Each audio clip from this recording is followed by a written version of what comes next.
Silk thread വെച്ചിട്ട് ആരി chain stitch ചെയ്യാനായിട്ട് ഒരേ കളർ ഷെയ്ഡിലുള്ള 2 സിൽക്ക് ത്രെഡ് ഒരു ബോളിലേക്ക് നമ്മൾ ഇട്ട് കൊടുക്കുകയാണ്. അതിനുശേഷം ഇതിൻ്റെ അറ്റമൊക്കെ ഒന്ന് കട്ട് ചെയ്ത് നന്നായിട്ട് കെട്ടിട്ട് കൊടുക്കണം. ഒരു 2-3 തവണയെങ്കിലും കെട്ടിട്ട് കൊടുക്കണം. എന്നിട്ട് നമുക്ക് ഈ ബൗൾ വെക്കേണ്ടത് ഫ്രെയിമിൻ്റെ അടിയിലായിട്ടാണ്. ഇതുപോലെ ഫ്രെയിമിൻ്റെ അടിയിൽ പ്ലേസ് ചെയ്തിട്ട് ആ ത്രെഡ് നമുക്ക് ഇതുപോലെ ഫ്രെയിമിൻ്റെ അടിയിൽ പിടിച്ച് പുൾ ചെയ്തെടുക്കണം. ടുലിപ്പ് നീഡിൽ 14 ആണ് ഞാൻ എടുത്തിരിക്കുന്നത്. അതിൻ്റെ ഹുക്കിൽ വേണം ആ ത്രെഡ് ഇൻസേർട്ട് ചെയ്തിട്ട് പുൾ ചെയ്തെടുക്കാനായിട്ട്.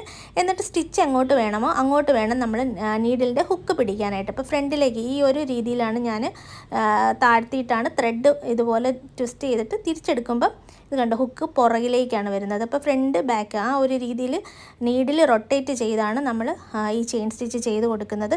സിൽക്ക് ത്രെഡ് വെച്ചിട്ട് ചെയ്യുന്നത് കൊണ്ട് തന്നെ കുറച്ചധികം കെയർഫുൾ ആയിരിക്കണം. അല്ലെങ്കിൽ ഈ സിൽക്ക് ത്രെഡ് പെട്ടെന്ന് പൊട്ടിപ്പോകാനായിട്ട് ചാൻസസ് വളരെ കൂടുതലാണ് കേട്ടോ.